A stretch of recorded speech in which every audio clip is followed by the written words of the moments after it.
ஒன்று 4வது அதிகாரம் 10வது வசனம். யாபேசனுடைய விண்ணப்பத்தை கர்த்தர் கேட்டார். யாபேசனுடைய விண்ணப்பத்தை கேட்டார்னா ஏன் விண்ணப்பத்தையும் கேட்பார்? ஏன்னா அவர் நேற்றும் இன்றும் என்றும் மாறாத தேவனை ஆராதித்துக் கொண்டிருக்கிறார்.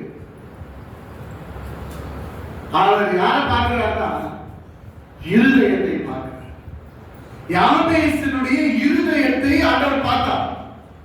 அவன் இருதயம் நல்லா இருந்துச்சு. உடனே ஆண்டவர் என்ன பண்ணார்னா அவன் என்ன கேட்டானோ அப்படியே ஆசீர்வதிக்கிறார். யாபேசனுடைய ஜெபத்தை கேட்டருளினார். என்ன கேட்டான்? ஆண்டவரே என்னை ஆசீர்வதிக்க கேட்டார். நீர் வராத என்னை ஆசீர்வதிக்க முடியும். இந்த மனுஷன் என்னை ஆசீர்வதிக்க முடியாது. எங்க அம்மா எனக்கு பேரையே இப்படி மாற்றி வச்சுட்டா. என்னை சுற்றி இருக்கிறவங்களெல்லாம் என்னை என்ன பண்றாங்க? வெட்கப்படுத்துறாங்க. என் இருதயம் எப்படி இருக்குது? இருதயம் சப்ரஸ் ஆயிருக்கு. இருதயம் மன அழுத்தத்தில் இருக்குது. ஆண்டவரே என்ன ஆசீர்வதிக்கணும்னா இந்த உலகத்தில் இருக்கிற யாராலே ஆசீர்வதிக்க முடியாது. ஆனா நீர் என்னை ஆசீர்வதிக்க உம்மாலே ஆகும். யோனா அதெல்லாம் உங்களுக்கு நல்லா தெரியும். யோனா மீனின் வயிற்றுல இருக்கிறான். மீன் எங்க இருக்கிறது யாருக்குமே தெரியாது. மீன் கடலுக்கு அடியில் இருக்கு. மீன் வயிற்றுல இருந்து யோனாவை அந்த கடலுக்குள்ள இந்த மீனை வெளியில போட்டுருச்சு வைங்க, கக்கிருச்சு வைங்க, அவ்வளவுதான். வேற ஒரு மீன் வந்து வெளியே பிடிச்சு சாப்பிட்டு போயிடும். அவ்வளவுதான், செத்தா அவ்வளவுதான், வெளியில முடியாது. அப்ப அவனுக்கு தெரியுது என்னை யாருமே விடுதலை ஆக்க முடியாது. யாரும் இந்த மீன் வயிற்றில் இருந்து இனி ஒரு மீன் என்னை ரட்சிக்க முடியாது. இனி ஒரு மனுஷன் என்னை விடுதலை ஆக்க முடியாது. ஆண்டவரே நீர் ஒரு ஆள் தான் என்னை விடுதலை ஆக்க முடியாது. நீர் நினைச்சீங்கன்னா இந்த மீனை கடலுக்கு வெளியில கொண்டு வந்து என்னை போட வைக்க உமால மட்டும்தான் முடியும். ஆண்டவரே உங்களுடைய சத்தத்துக்கு இந்த மீன் பதில் கொடுக்கும். அவனுக்கு தெரிஞ்சிருச்சு கர்த்தர் ஒரு ஆள் தான் என்னை விடுதலை ஆக்க முடியும். இந்த காலை வேளையில நல்லா அவங்க மனசுல இருதயத்துல பதியும். என்ன ஆசீர்வதிக்கணும்னா, எனக்கு சுகத்தை தரணும்னா, எனக்கு நல்ல வாழ்க்கையை தரணும்னா, நல்ல படிப்பை தரணும்னா இந்த ஆண்டவரால் மட்டும்தான் முடியும். என்னை சுத்தி இருக்கிறவங்களாம் என்னை ஏமாற்றிப்பாங்க. கூடவே என் சேர் பக்கத்திலே சேர் போட்டு உட்கார்ந்துருப்பான். பார்க்கறதுக்கு நல்லா இருப்பான், வேஷம் சரியா இருக்கும், இருதயம் வேற எங்கேயோ இருக்கும். உங்களை எங்க தள்ளி விடலாம்னு பார்ப்போம், எங்க தள்ளி விடலாம்னு பார்ப்போம். ஆண்டவர் மட்டும்தான். ஏன் அவர் உங்க மேல அவ்வளவுக்கு கருமையால் இரக்கமா இருக்கிறாரா? அவர்தான் தாயின் கருவில உன்னை உருவாக்கினார். உன்னை உருவாக்கினார் அவர். நீ பிறக்கிறதுக்கு முன்னாடியே உன் மேல ஒரு சித்தம், ஒரு தரிசனத்தை வச்சிருந்தார். எங்க பிறக்கணும், பிறந்தவரை எங்க யூஸ் பண்ணணும், எப்படி இதை வழிநடத்தணும், எந்த சபையில உட்கார வைக்கணும், இதெல்லாம் அவர் ஏற்கனவே தீர்மானம் பண்ணிட்டார். மனுஷனை உருவாக்குவதற்கு முன்பாகவே கர்த்தர் மனுஷனை குறித்து ஒரு திட்டத்தை வைத்திருந்தார்.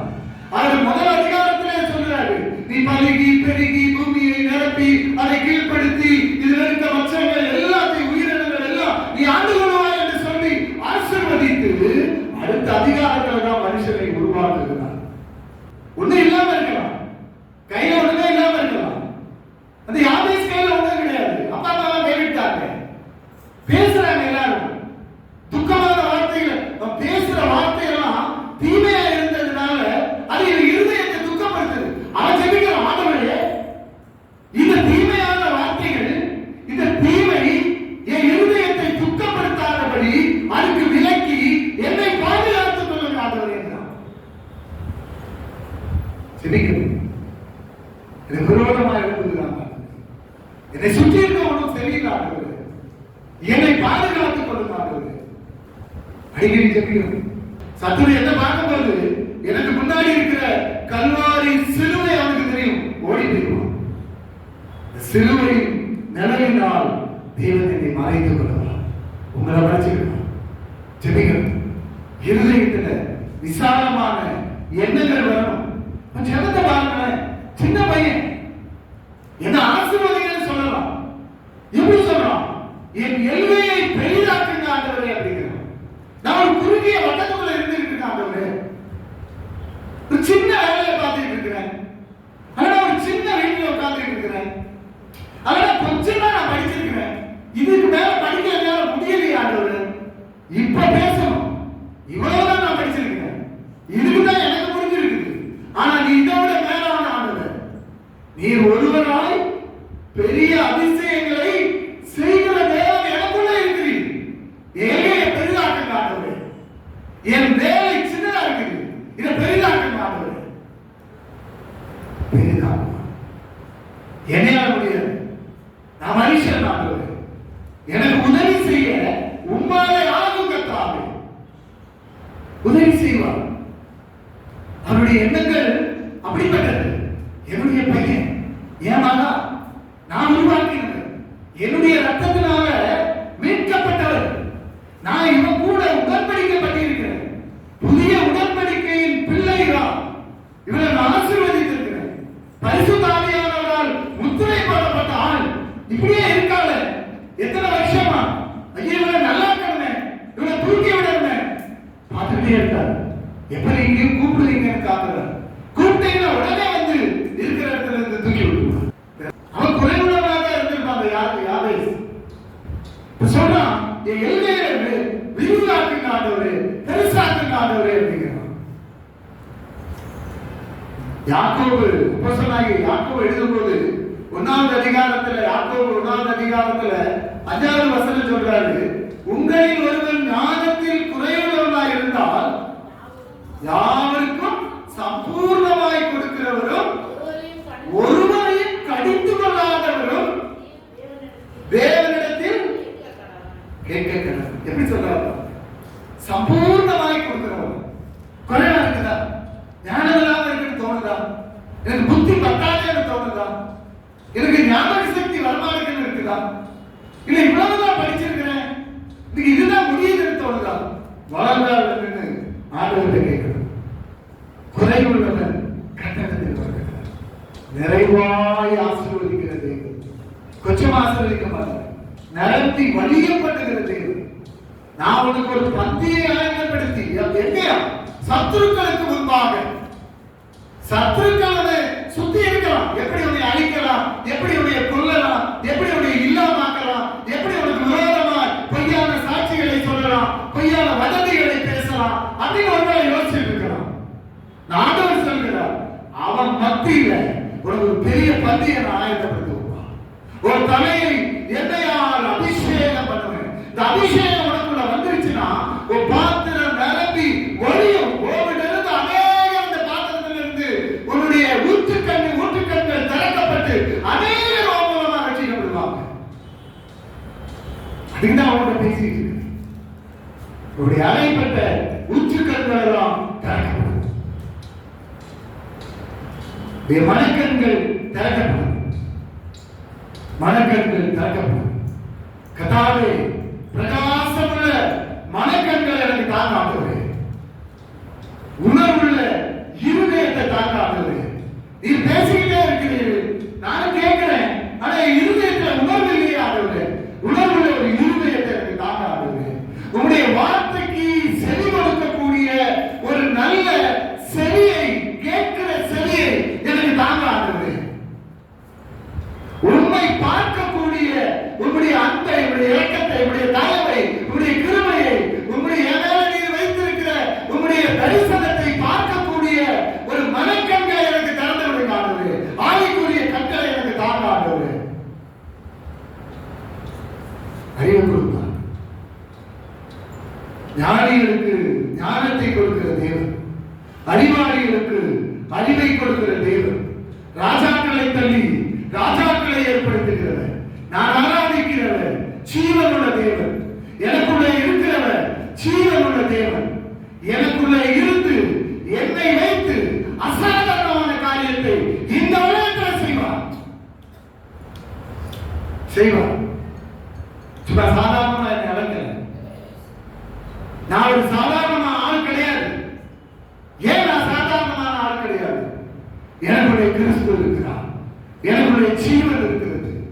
சொல்லணும் காலையில் எழுதிச்சு, ஆண்டவரே என்னை ஆசீர்வதித்து என் எல்லையை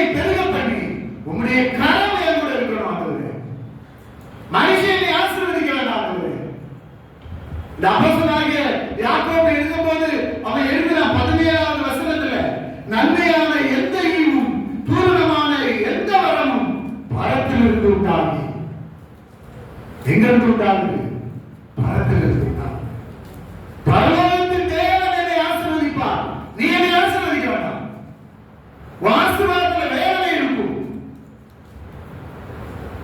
10 ரூபாயை தருவேன், 15 தடவை பேசுவேன், 10 ரூபாய் நான் நாளைக்கு விடுவேன் அப்படின்பேன். கர்த்தரை ஆசீர்வதிப்பார். வானத்தையும் பூமியையும் உண்டாக்கின தேவன் என்னை ஆசீர்வதிப்பார். நன்மையான எந்த ஈவும் எந்த வரமும் பரத்திலிருந்து உருவாகி வருகிறது. யாரிடத்தில் வரலாம்? ஜோதிகளின் பிதாவிடத்திலிருந்து இறங்கி வருகிறது. அவரிடத்தில் மாறுதலும் யாதொரு வேற்றுமையும் நிழல் கூட கிடையாது. எந்த வேற்றுமையும் இல்லை. நீ பெரியவன், நீ சின்னவன், நீ ஆசீர்வதிக்கப்பட்டவன், நீ ஆசீர்வதிக்கப்படாதவன், உனக்கு முக்கியத்துவம் தருவன், நீ இங்க அங்க போ, நல்லா கிடையாது. என்னை உயர்த்துகிறவர் என் தேவனாகிய கர்த்தர். என்னை தூக்கி நிறுத்துகிறவர் வானத்தையும் பூமியையும் உண்டாக்கிறவர். நீ என்னை தொட வேண்டாம், நீ எனக்கு உதவி செய்ய வேண்டாம். என் தேவன் எனக்கு உதவி செய்வார். எந்த நன்மையும் எந்த வரமும் ஜோதிகளின் பிதாவின் இடத்திலிருந்து எனக்கு வருகிறது. என் குறைகளை நிறைவாக்குகிறவர் எனக்குள்ளே வாசம் பண்ணுகிறார். யோசேப்பு 12 பேர்கள்ல இளைய மகன், அழகா இருப்பான். ரொம்ப அழகா இருந்ததுனால அப்பா அவனை அவ்வளவு நேசிச்சான். பல அங்கிகள் எல்லாம் அவனுக்கு வாங்கி கொடுத்தான். வாங்கி கொடுத்து ஆசீர்வதித்ததுனால ஆண்டவர் அவன் மேல ஒரு பெரிய திட்டத்தை இருந்தார். அவன் மூலமா இந்த 12 கோத்திரங்களையும் பாதுகாக்கணும். அவன் மூலமா யாக்கோபை ஆண்டவர் பாதுகாக்கணும். அவன் மூலமா எகிப்தை ஆண்டவர் ஆசீர்வதிக்கணும். அவன் மூலமா அந்த ஜனங்கள் எல்லாம் எகிப்துக்கு போகணும். பெரிய திட்டம், பெரிய திட்டம். அதை நிறைவேற்றணும் ஆண்டவர். அதுக்கு இந்த யாக்கோபு மூலமா இந்த யோசேப்பை தெரிந்து கொண்டான். அவன் சொல்ற அந்த 12 பேர் மத்தியில ஆண்டவர் எனக்கு ஒரு தரிசனத்தை காட்டினார். என்னுடைய அடிக்கட்டு மாத்திரம் நிமிர்ந்து நின்றது. உங்க அடிக்கட்டெல்லாம் என்னை சுத்தி குனித்து என்னை கும்பிடுக்கிட்டு நின்றுச்சு அப்படின்னு சொல்றான். இதை கேட்ட மாத்திரத்துல சகோதரர்கள் 50 பேருக்கு இவன் மேல கோபம் வந்துருச்சு. எப்படி இவன் எப்படி சொல்லலாம்? சின்ன பையன், நல்ல ஆட்கள் எல்லாம் என்ன சொல்லுவான்? அப்படியே அது என்னது அப்படி இருந்துச்சுன்னா அது என்னது ஏது என்ன தரிசனம் அப்படின்னு கேட்பான். இவனுக்கு அப்பவே இவன் மேல ஒரு பெரிய வைராக்கியம் வந்துருச்சு. இந்த யோசேப்பு ஆண்டவரால் தெரிந்து கொள்ளப்பட்ட ஒரு பையன். யோசேப்பு மட்டும் இல்லை, இவங்க எல்லாத்தையும் ஆண்டவர் தெரிந்து கொண்டார். இவங்க எல்லாத்தையும் கானானுக்கு கொண்டு போவார். கானான் தேசத்துல எல்லாத்துக்கும் தனித்தனியா பங்கு வச்சு லேண்டெல்லாம் கொடுக்கிறார். ஒரு பெரிய சமுதாயத்தை ஆண்டவர் உருவாக்குறார். அதெல்லாம் இவங்க தான். ஆனா இவங்களுக்கு அதை பத்தியே இல்லை. இவங்களுடைய மூளை மந்தமா இருக்கிறது, செடிகள் திறக்கப்படல. என்ன பண்றாங்க? ஆடு மேய்ச்சிட்டு இருக்கிற இடத்துல இவங்க சாப்பாடு கொண்டுட்டு போறாங்க. அவங்க அப்பா கொடுத்தாரு. தூரத்துல இந்த யோசேப்பை பார்த்த உடனே அப்படி வேற சகோதரர், சொந்த ரத்த உறவு, சொந்த அண்ணன் தம்பிங்க. நல்லா கவனிச்சுக்கோங்க. தூரத்துல பார்த்தோம்னா சொப்பனக்காரன் வராண்டா அவனை கொலை பண்ணுவோம் அப்படிங்கிறான். கொலை பண்றதுக்காக அவனை பிடித்து அவனுடைய பல அங்கி வஸ்திரத்தை கிழிச்சு தூரடித்து கொலை பண்ண போனாங்க. உன் குடும்பத்திலேயே அப்படி இருக்கலாம், உறவினர்கள் மத்தியிலே அப்படி இருக்கலாம். கொலை பண்ண போனாங்க. ஆண்டவர் அப்ப இடைபெறுகிறார். கூட இருந்ததில் ஒருத்தர் சொல்றான், அந்த ரத்த பலி நம்மளை வந்து சேர்ந்துடும், வேண்டாம் இந்த தூக்கி இந்த குழிக்குள்ள போட்டுரும் அப்படிங்கிறாங்க. தூக்கி குழிக்குள்ள போட்டாங்க. கர்த்தர் மகா பெரிய நல்ல தேவன். உன்னை அழிக்கணும்னு நினைச்சு எந்த குழியில தூக்கி போட்டாலும் அழிக்க நினைச்சவனே வட்டி குழியில தூக்கி எடுக்க ஆண்டவர் உதவி பண்ணினார். குழியில தூக்கி எடுக்க சொன்னார். தூக்கி எடுத்து இஸ்ரவேலர்கள் அப்படியே வராங்க. நான் ஏற்கனவே சொன்னா பணமும் தம்பிய இஸ்ரவேலர் கையில விலக்கி அடிமையா வித்துட்டாங்க. இதுதான் உலகம். இப்படிப்பட்ட உலகத்துல தான் வாழ்ந்து கொண்டிருக்கிறோம். இதுதான் உலகம். இதுக்கு மத்தியில ஜாக்கிரதையா இருக்கணும்னு ஆண்டவரோட பேசிக் கொண்டிருக்கிறார். ஜாக்கிரதையா இருக்கணும். அவர் சொல்றார் பாருங்க, ஆண்டவர் யாரை பேசுறான்? ஆண்டவரே, நீர் என்னை ஆசீர்வதித்து என் எல்லையை பெரிதாக்கி உம்முடைய கரம் என் கூட இருந்து இந்த தீமை என்னை துக்கப்படுத்தாதபடி அதுக்கு விலக்கி என்னை காத்துக்கொள்ளும். இந்த தீமை குழியில தூக்கி போனா, கொலை பண்ண போறான். இந்த யோசேப்புக்கு தீமை செய்யணும்னு சொல்லி சொந்த சகோதரர்கள் நினைச்ச போது தேவனுடைய கரம் அவன் கூட இருந்து தீமை அவனை துக்கப்படுத்தாதபடிக்கு கர்த்தர் அவனை தப்புவித்தார். ஒன்ன தப்புவிப்பான். இந்த வசனம் அன்னைக்கு செயல்படுத்தினா இன்னைக்கு கண்டிப்பா செயல்படும். வார்த்தையில வல்லமை உண்டு. இந்த வார்த்தையில அதிகாரம் உண்டு. உன்னை பலப்படுத்தும், உன்னை தப்புவிக்கும். குழியில தள்ள நினைச்சாங்கன்னா கழுதரைச்சலை குழியிலிருந்து தூக்கி எடுப்பார். குழியிலிருந்து தூக்கி எடுப்பார். ராஜாக்களோடு, அதிகாரிகளோடு, பிரபுக்களோடு ஒன்றை உட்கார வைப்பார். உனக்கு விரோதமாய் வேலை செய்கிற இடங்கள்ல உனக்கு விரோதமாய் செயல்படுகிறவனே உனக்கு நன்மை செய்யும்படி அவனை திருப்பிடுவார். ஆண்டவர் திருப்பிடுவார். யோசேப்பு குழியில தள்ளினான், கடைசியில் நிறுத்திட்டான். சொந்த தம்பி பணத்துக்கு ஆசைப்பட்டு அடிமையா போய் அவன் வீட்டுல யாரும் வேலை பார்க்கணும் அப்படின்னு விட்டுட்டான்.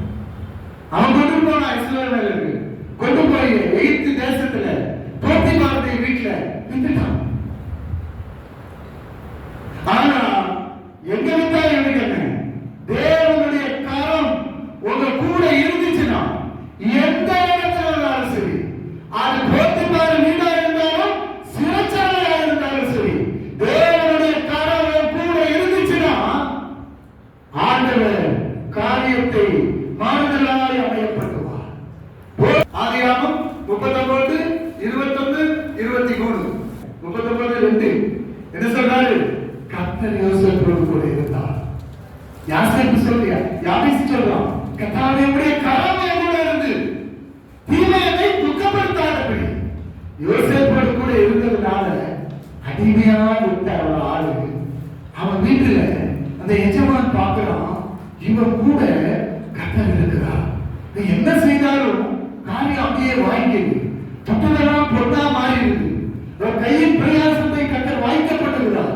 கர்த்தர் தேவன் அவன் கூட இருக்கிறார் என்பதை இந்த அஞ்ஞானி புறஜாதியன் கண்டு பயப்படுகிறான். நீ வேலை பார்க்கிற இடத்துல, நீ இருக்கிற கிராமத்துல, ஒரு குடும்பத்துல, ஒரு கூட இந்த தேவனுடைய கரம் இருக்குது கண்டு உன்னை சுற்றி இருக்கிறவங்க உன்னை பார்த்து பயப்படணும். ஆனா அப்படி மாத்துக்கலாம். நீர் ஏன் கூட இருக்கிறதுனால என் குடும்பத்துல காரியம் வாய்க்கணும். ஆகுது நான் காரிய சித்தி உள்ளவனா இருக்கணும். என் பிள்ளைகள் காரிய சித்தி உள்ளவனா இருக்கணும். என்னை கண்டு என்னை பக்கத்துல இருக்கிற புற ஜாதிகளெல்லாம் லட்சியமாக என்னோட சாட்சிகளா மாற்றிக்காம சும்மா வாய்ப்பாட்டு அழைச்சிக்கிட்டு என் சட்டை போட்டுக்கிட்டு வேண்டாத பேசிக்கிட்டு பிரச்சனை பண்ணுகிறவனா, மற்றவனுக்கு இடையூறு பண்ணுகிறவனா என்ன இருக்காம நான் மற்றவர்களுக்கு நன்மை செய்கிறவனா, உங்களுடைய நாமத்தை என் மூலமா மற்றவன் மத்தியில மகிமைப்படுத்துகிறவனா என மாற்றி மாற்றுவேன். யோசேப்புக்கு ஆண்டவர் இருந்தான். அவன் சொல்றான், என்னையும் என்ன தவிர இந்த வீட்டுல இந்த குடும்பத்துல எல்லாம் உனக்கு கீழே எல்லாம் நீ எல்லாத்துக்கும் நீ அதிகாரி அப்படிங்கிற. சிறைச்சாலையை கொண்டு அடைச்சிருக்காங்க. சிறைச்சாலைக்கு போனா கைதியா போனா சிறைச்சாலையில் பொய் குற்றம் சாட்டப்பட்டு கைதியாக சிறைச்சாலையில் அடைக்கப்படுகிறான். யாரு? யோசேப்பு. அங்க போனா அங்கேயும் சிறைச்சாலையில தீமை அவனை துக்கப்படுத்தாதபடி கர்த்தருடைய கரம் அவனோட இருந்துச்சு. சிறைச்சாலை அதிகாரி இவனை சிறைச்சாலைக்கு தலைவனாக வைக்கிறான். என்ன பாருங்க ஒரு காரியம். தேவன் கூட இருந்தான்னா நீ எங்க போனாலும் உன்னை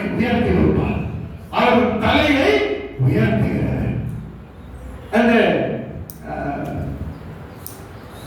சங்கீதக்காரனுக்கு நல்லா தெரியும். தாவீது 3ஆம் சங்கீதத்தில் சொல்லுவான், ஆனாலும் கர்த்தாவே நீர் எனக்கு கேடகமும் எனக்கு மகிமையும் என் தலையை உயர்த்துகிறவருமாயிருக்கிறேன். சாதாரண நிலைமையில இருக்கலாம், சாதாரண ஒரு சின்ன வேலையை பார்த்துட்டு இருக்கலாம், கவலைப்படாதீங்க.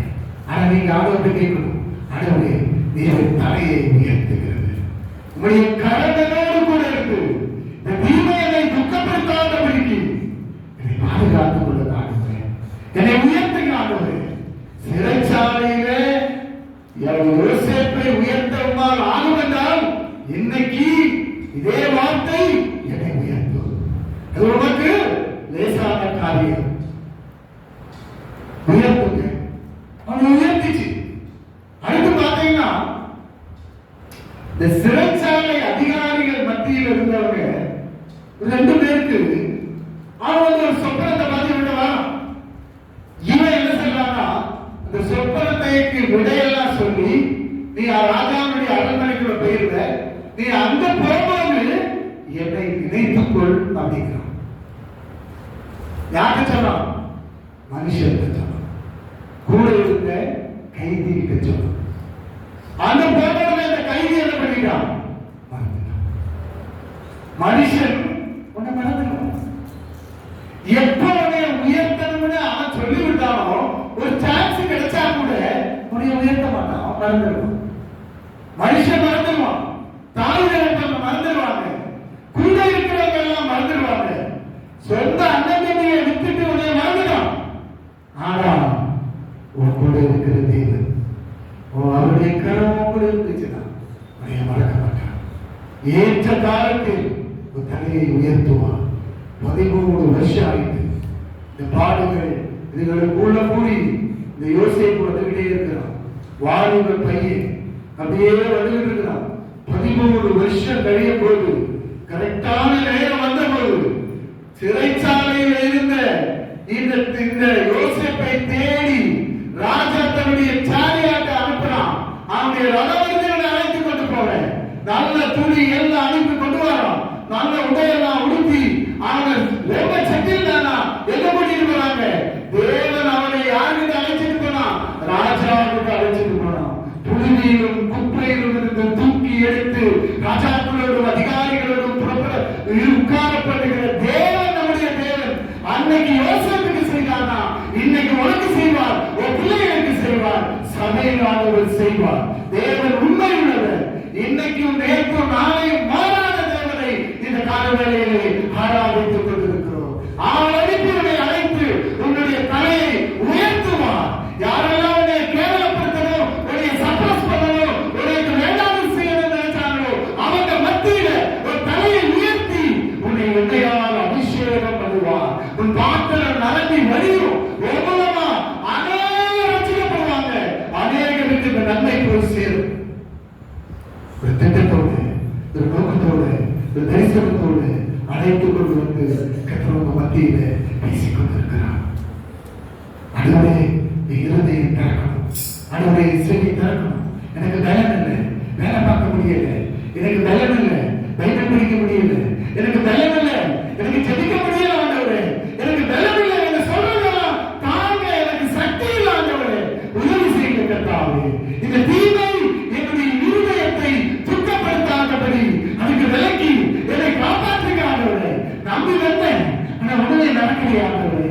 நம்பி வந்த ஆண்டவரே, இந்த குடும்பத்துல எனக்கு சக்தி இல்லை ஆண்டவரே, ஏன் சொல்லப்படி கேட்க ஆள் இல்லை ஆண்டவரே, என்ன செய்யணும் எனக்கு தெரியலையே, யாருக்கு போய் சொல்றது எனக்கு தெரியலையே ஆண்டவரே, எனக்கு உதவி செய்யுங்க கர்த்தாவே, உதவி செய்யுங்க, உதவி செய்யுங்க ஆண்டவரே, உதவி செய்வா, சகாயம் பண்ணுவா, கூட இருப்பா, கூடவே இருந்து வழி நடத்துகிற தேவன்.